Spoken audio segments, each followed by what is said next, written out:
Bueno, pues este año hemos optado por bandas de la Vega Baja y alrededor, de Rafal y alrededores,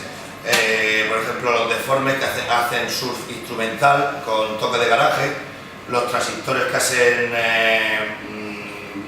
versiones de los 50, los Hippies que hacen versiones variadas, tanto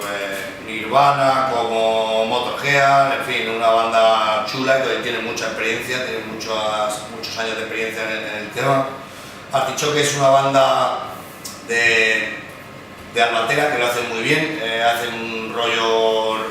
grunge tipo Nirvana, y Random Play pues son unos chicos de Almoradí con un componente de Rafal que hacen variado, hacen en plan reggae, rock and rock, lo mezclan todo. En fin, le damos las gracias al Ayuntamiento de Rafal por el gran papel que han hecho a la hora de organizar el festival, la ayuda que hemos tenido, la aportación, todo. Vega Baja Radio, que son muy amigos nuestros y ya te digo, nada, organizan también todo el tema, y Vega Baja Clothing, que también son es una marca que se dedica al tema de la ropa, y ya te digo, ya no están solo aquí en la Vega Baja, sino están también en parte de España. Y la organización ARDA, pues claro, os explicarán las chicas que están aquí sobre el tema.